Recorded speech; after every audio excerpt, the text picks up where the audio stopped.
The 2024 presidential election will be held in exactly 2 months on November 5th.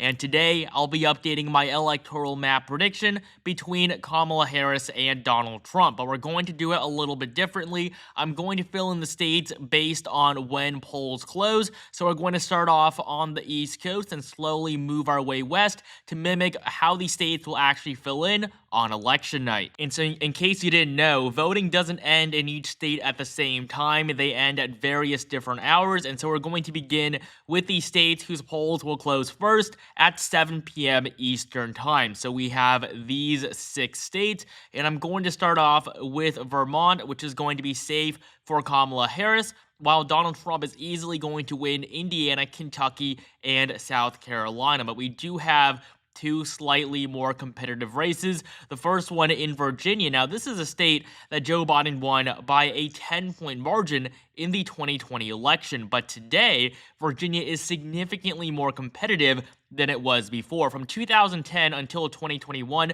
not a single Republican was elected in a statewide election in Virginia. However, in 2021, Glenn Youngkin, a Republican, won the governorship, and today Virginia has taken a significant shift to the right. In fact, before Joe Biden dropped out of the election, he was losing in the polling average in Virginia to Donald Trump, and now that Harris has replaced the incumbent president at the top of the Democratic ticket, she's barely doing better. She leads by just 3 points in the 2 most recent polls. So Virginia is going to be a tilt Democratic state. It can definitely get competitive, especially with major Republican victories in just the last few years.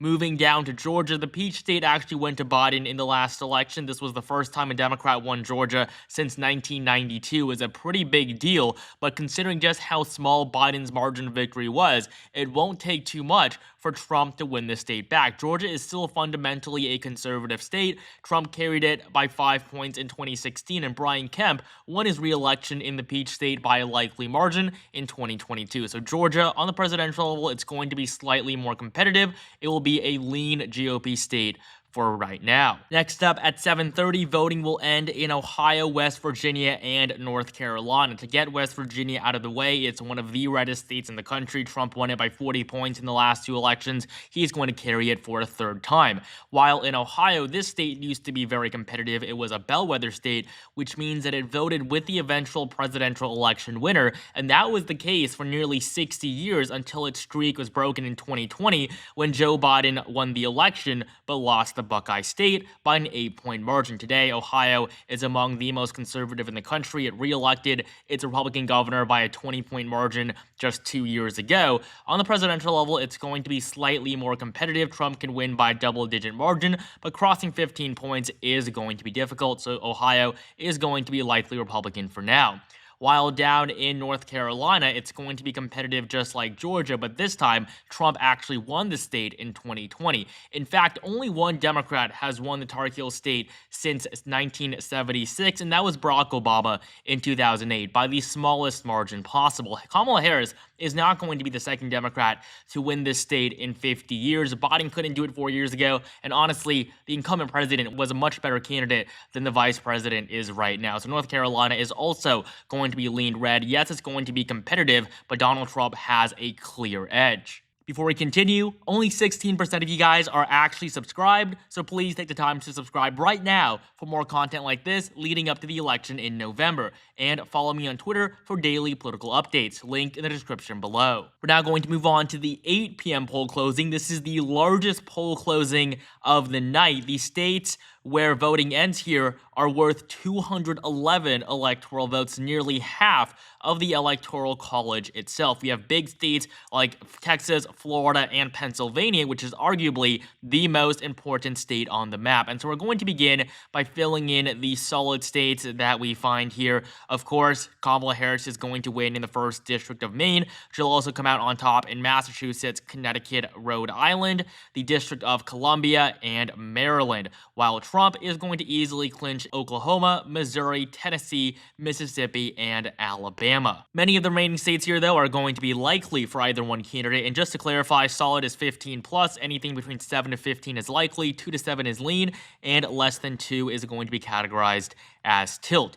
So we're going to fill in some of these likely blue states now. They're still going to go to Kamala Harris basically for sure. She's just not going to win them by 15 points. First off, we have New Jersey and Delaware. They're just going to be slightly more competitive. Illinois will be as well. While for Donald Trump, he is of course going to win both Texas and Florida. In 2020, both of these states were relatively competitive. In fact, in the polling, Joe Biden led at multiple points in the polling average in the Lone Star State. In the end, he lost it by 6 points, but he was only supposed to lose it by 1. According to the polls, Texas was a state that was well within the margin of error. Donald Trump did much better than what the polls said, just like he did basically everywhere else. 2020 was supposed to be a near landslide victory for Joe Biden, but in the end, he barely won. If he had lost Wisconsin, Georgia, and Arizona, 3 states he won by less than 1%, he would have lost the election entirely. And so Texas, it's going to go to Trump by a double-digit margin this time around. It will be a likely red state. Winning it by 15, though, is going to be difficult. Republicans haven't done that since Mitt Romney in 2012. Florida, though, Republicans should be very happy about winning by a likely margin. The state hasn't been this solid for either one party in nearly 4 decades. You'd have to go all the way back to the Bush era when Florida wasn't a lean or tilt state. The Sunshine State has taken a dramatic shift to the right over the last few years. Ron DeSantis was reelected by a 20-point margin in 2022, and Trump actually won Florida by a larger margin against Biden than he did against Clinton. And so today, Trump is on track to winning Florida for a 3rd time in a row, probably by 7 to 10 points. Moving up to the northeast, we have New Hampshire, which is going to be tilt in favor of Kamala Harris. This state can get very competitive. I mean, just look at 2016. Donald Trump almost won it. Hillary Clinton clinched the granted state by less than half a percentage point. No state was more competitive except Michigan. It was closer than Pennsylvania and Wisconsin. And so today, Kamala Harris leads by around 3 to 4 points on the polling in New Hampshire, which honestly isn't that great. Joe Biden did much better in the polling, and he only won state by 7% in the very end. In fact, Kamala Harris is wasting time right now in New Hampshire because she is afraid that she could lose it, and that is very much a possibility. Up in Maine, we have a lean Democratic state. The state as a whole still favors Democrats ever so slightly. Kamala Harris is going to perform similarly to Clinton when she won the state by just under 3 points in 2016. While the 2nd district is easily going to go to Trump, it is probably going to fall in that likely Republican range. And the final state from the 8 p.m. poll closing is the most important state on the map, Pennsylvania, 19 electoral votes. Democrats no longer have the advantage with Joe Biden, who was actually born in Scranton, Pennsylvania. And that was one of the big reasons why he was able to win the state back in 2020. He carried it by 1-point margin. But Trump actually did also win the Keystone State. He won it in 2016, and he's on track to win it back. In fact, Pennsylvania is expected to be the most conservative out of all 4 of the upper Rust Belt states. And so on our map, it is going to be lean in favor of the GOP. Before we continue, we have a word from our sponsor. Getting your news today seems harder than ever, with the mainstream media more biased than it's ever been. Luckily, there's a website and app I use every day to stay fully informed. Ground News gathers stories from over 50,000 sources in one place, so you can compare how different outlets cover the same topic. On the blind spot page, you can find stories that are being ignored by the left or by the right. Let's take a look at this story, for example, about Tim Walz' family showing support for Donald Trump. We can see that this is completely being dismissed by sources on the left, while only those on the right are shining light on this topic. I especially love Ground News' dedicated 2024 election page, which features every single election-related story you can think of. And I use this page every single day to keep up with the latest information from both sides of the aisle. Go to ground.news/election time to give it a try. If you sign up through my link, you'll get 40% off the Vantage plan, which is what I use to get unlimited access to all features. I think Ground News is doing important work, and I hope you'll check them out. Continuing on to the next poll closing time at 8:30, we have just one state, and that will be Arkansas. It is going to be safe for Donald Trump. 30 minutes later, though, we have another big poll closing at 9 p.m. Basically, we're filling in all the remaining states that have been lagging behind, states like New York, Michigan, and Louisiana. A lot of them are going to be safe red, though. I'm going to fill those in very quickly. First, Louisiana, Kansas, all of Nebraska except the 2nd District, South Dakota, North Dakota, and Wyoming. They're all going to go to Trump by at least 15 points. And honestly, in these states, Trump's going to win them by 20, 30 points, and it wouldn't even be surprising at all. Now, we're going to start start off with New York in terms of the Harris states at this hour, 28 electoral votes from the Empire State. This is a state she has to win, and she is probably going to win it, just not nearly by the margin that Biden carried it by 4 years ago. New York went to the incumbent president by 23 points in 2020, but due to poor Democratic leadership in the state in recent years, it simply isn't as liberal as it used to. Of course, with Eric Adams, Kathy Hochul, Andrew Cuomo, all very unpopular, and that is why New York is likely blue today. This will be the first time a Democrat doesn't win the state by at least 15 points since Michael Dukakis in 1988. We also have Colorado, 10 electoral votes. This is going to be the second likely state at this hour. Biden carried it by nearly 14 points in the last election. Harris can probably win it by somewhere around 7 to 10. She is still definitely the favorite, but Biden's margin is basically going to be cut in half this time around. Moving on to our lean blue states, we have neighboring New Mexico, 5 electoral votes. Kamala Harris is going to do a lot worse than Joe Biden here. Biden carried it by 11 points. Harris can probably win by 5 to 7 as Hispanic voters continue to shift to the right. And with New Mexico being the only state in the country with a Hispanic majority electorate, the Republicans are only going to be doing better and better in this state. It's a state that shifted a lot to the left from 2004 until today, but it's going to reverse that trend and move in favor of the GOP in the next few decades. Moving up to the Midwest, we have Tim Walz's home state of Minnesota. There's been a lot of controversy about his family not supporting him. Obviously, Tim Walz is still a popular governor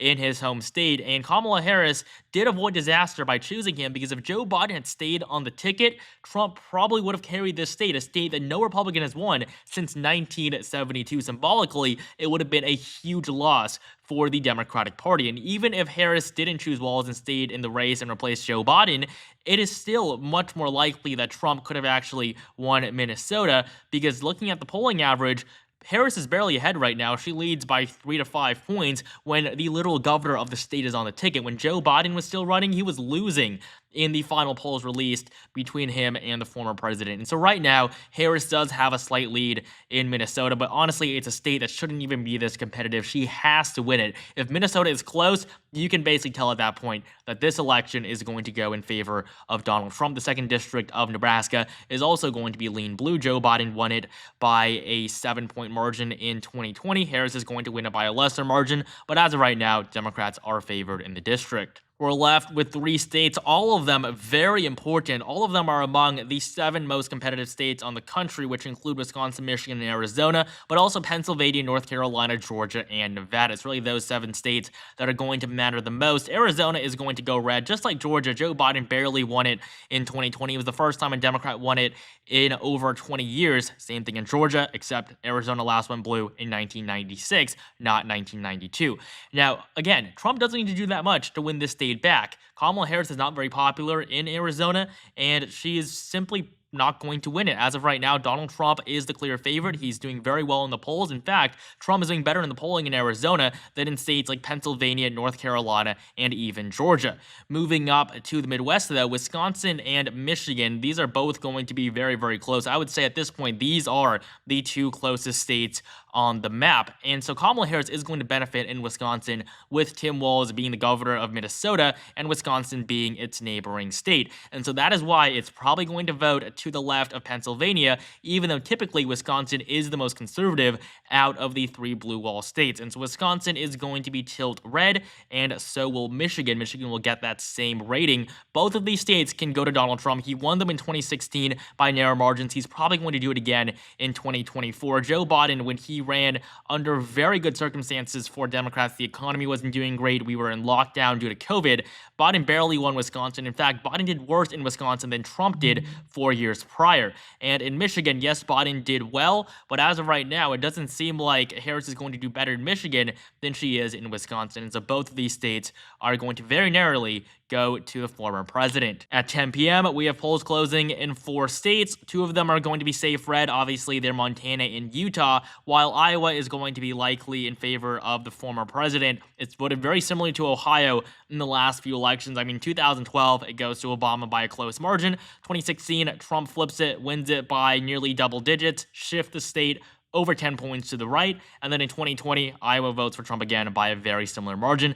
almost the exact same thing that happened in Ohio. So it's going to be likely red, while Nevada is also going to go slightly in favor of Donald Trump. Although this time, this is a state Trump has never won before. He lost it in 2020, but he also lost it in 2016 when he was able to win the three blue wall states as well as Arizona and Georgia. He did not win Nevada. Nevada went to Clinton and Biden by the exact same 2.4% margin. But today, Nevada is shifting to the right. Republicans have a better chance than ever at taking back a state they haven't won since 2004. And of course, the state recently elected a Republican governor in 2022 when it chose Joe Lombardo over the incumbent Democrat, Steve Sisolak. And so the silver state is going to be lean red on our map, and this will be the last lean state, but it will go in favor of the former president nonetheless. An hour later at 11, Kamala Harris is going to be called the winner in California. Washington and Oregon, these two states fundamentally are not as liberal as the Golden State, so it's going to be a little bit closer, while Idaho is obviously going to go to Donald Trump. And finally, at 1 a.m. Eastern Time, Alaska is going to go to the former president and Hawaii to the vice president,